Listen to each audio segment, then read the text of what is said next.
2 രക്ഷിതാക്കളെ പ്രത്യേകം ഐസൊലേറ്റഡ് വാർഡിലേക്ക് മാറ്റിയിട്ടുണ്ട്. ഒരു സംശയമുണ്ട് അവർക്ക് അസുഖം ബാധിച്ചിട്ടുണ്ടോ, പക്ഷേ റിപ്പോർട്ട് കിട്ടിയിട്ടില്ല.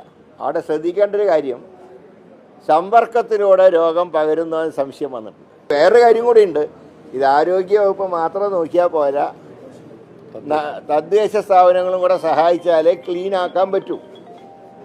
10 വർഷം ഗുണ്ടകളുടെ പറുദീസയായിരുന്നു കേരളം. ഒരു കാരണവശാലും ഒരു ഗുണ്ടയെയും ജനങ്ങളുടെ ജീവിതത്തെ വെല്ലുവിളിക്കാൻ അനുവദിക്കില്ല. അത് കാപ്പാപ്രതിയാണെങ്കിലും അല്ലാത്ത പ്രതികളാണെങ്കിലും അവർക്ക് നിർദാക്ഷിണ്യം പോലീസിൻ്റെ നടപടി ഉണ്ടാകും. ഗുണ്ടകളുടെ പറുദീസയായി കേരളത്തെ മാറ്റി ആ കാലം അവസാനിച്ചിരിക്കുന്നു. അതിന് കർട്ടൻ വീണിരിക്കുന്നു. ഈ ഗവൺമെൻറ് ഒരു ഗുണ്ടകളുടെയും പ്രവർത്തനത്തെ അനുവദിച്ചു കൊടുക്കില്ല. ജനങ്ങൾക്ക് വേണ്ടത് സ്വൈര ജീവിതമാണ്. ആ സ്വൈര ജീവിതം ഉറപ്പാക്കിയാണ് ആഭ്യന്തര വകുപ്പിൻ്റെ ചുമതല, ഈ ഗവൺമെൻറ്റിൻ്റെ ചുമതല. അതുകൊണ്ട് ഗുണ്ട എവിടെയുണ്ടെങ്കിലും ആ ഗുണ്ടപ്പണി നിർത്തിക്കൊള്ളുക. നിയമപാലകർ അവരുടെ പിന്നിലുണ്ടാകും. അതുകൊണ്ട് ഇന്നലെ ആകാശത്ത് വെടിവെച്ച് ഗുണ്ടയെ പിടിച്ചെങ്കിൽ ആ പോലീസ് ഉദ്യോഗസ്ഥരെ ഞാൻ അഭിനന്ദിക്കുകയാണ്. കാരണം അതാണ് വേണ്ടത്. ജനങ്ങളുടെ ജീവിതം സ്വൈര്യമായി മുന്നോട്ട് കൊണ്ടുപോകുക, ക്രമസമാധാന നില പാലിക്കുക. ഗുണ്ടകളല്ല, പോലീസുകാരുണ്ട് നിയമം പാലിക്കാൻ, അതിന് ഗുണ്ടകളല്ല വേണ്ടത്. ഒരു സംശയവും വേണ്ട, അത്തരം ഗുണ്ടകൾക്ക് യാതൊരു വിധത്തിലും സ്വൈര ജീവിതത്തെ തകർക്കാൻ ഞങ്ങൾ അനുവദിക്കില്ല. ഇന്നത്തെ രാഷ്ട്രീയ പശ്ചാത്തലത്തിൽ ഗുരുവിന്റെ അനുയായികൾ ഈ വ്യത്യസ്തത ഉൾക്കൊള്ളുന്നവരായി തോന്നുന്നത് വളരെ പ്രധാനപ്പെട്ട ഒരു കാര്യമാണ്.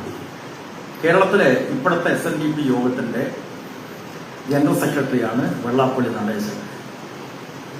ആ നടേശൻ ചെയ്യുന്ന ഒരു കൃത്യം നമ്മൾ ചരിത്രത്തിലൂടെ നോക്കുന്ന അവസരത്തിൽ യഥാർത്ഥത്തിൽ അദ്ദേഹം 2 തോണിയിൽ കാല് വെച്ചുകൊണ്ടുള്ള നിലപാടാണ് സ്വീകരിക്കുന്നത്. അല്ലേ? ഇങ്ങനെയാണ് 2 തോണിയിൽ കാല് വെക്കുന്നത്. അദ്ദേഹം SNDPയുടെ ജനറൽ സെക്രട്ടറി. പിന്നെയോ നവോത്ഥാന സമിതിയുടെ, കേരളത്തിലെ അന്നത്തെ ഗവൺമെന്റ് രൂപീകരിച്ച നവോത്ഥാന സമിതിയുടെ നായകസ്ഥാനത്ത് വരില്ല.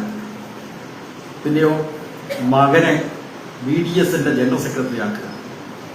ആ BDS ആരുടെ കൂടിയ സംഘപരിവാർ ശക്തികൾക്കൊപ്പം അദ്ദേഹത്തിന്റെ ഭാര്യ പ്രീതി നടേശൻ BJP സ്ഥാനാർത്ഥികളെ വെള്ളപൂശാൻ വേണ്ടി നടക്കുന്നു. അങ്ങനെ മനസ്സിലായത് ഈ ബഹുമുഖ വേഷം അത് കേരളീയ സമൂഹം തിരിച്ചറിയണം എന്നാണ് എനിക്ക് പറയാനുള്ളത്. അപ്പൊ ആ തരത്തിൽ ശ്രീനാരായണീയ പ്രസ്ഥാനങ്ങളുടെ ഇന്നത്തെ തലപ്പത്തുള്ളവർ ശ്രീനാരായണ ദർശനത്തിനെതിരായിട്ടുള്ള നിലപാടാണ് സ്വീകരിക്കുന്നത്. ക്ലിയറാണ്? കേരളത്തിൽ ഇപ്പോ കരുവന്നൂർ ബാങ്കിന്റെ പ്രശ്നം എന്ന് പറഞ്ഞിട്ട് നമ്മുടെ കെ രാധാകൃഷ്ണൻ MP അടക്കമുള്ള ആളുകൾക്കെതിരെ അന്വേഷണം പുറപ്പെടുവിച്ചിരിക്കുകയാണ്. അപ്പോൾ സമൻസ് വരട്ടെ, അത് അവര് അതിന്റെ രേഖകളെല്ലാം ഹാജരാക്കും. അപ്പോൾ ഈ കാര്യമില്ലാത്ത കാര്യമാണെന്ന് കാണുമ്പോൾ അങ്ങനെ അന്വേഷിച്ച് തെറ്റായിപ്പോയെന്ന് പറയണം. പ്രതിപക്ഷ നേതാവിന് സമൻസ് കൊടുക്കുന്നതും മകൾക്ക് സമൻസ് കൊടുക്കുന്നതും രണ്ടായി തന്നെ കാണേണ്ടതില്ലേ?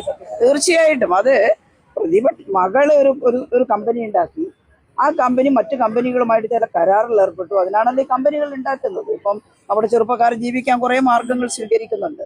അപ്പൊ അതെന്തെങ്കിലും ഉണ്ടെങ്കിൽ മകളുമായിട്ട് ബന്ധപ്പെടുത്തേണ്ട കാര്യമാണ്. അവരതിന് മറുപടി പറയും. അത് അവർ കൃത്യമായിട്ട് എനിക്ക് തോന്നുന്നു മറുപടി പറഞ്ഞു കഴിഞ്ഞിട്ടുണ്ട്. അതെല്ലാം ക്ലിയർ ആക്കും. അത് പ്രതിപക്ഷ നേതാവുമായിട്ട് അതിനെ ബന്ധപ്പെടുത്തേണ്ട കാര്യം ആ കേസിലില്ലല്ലോ.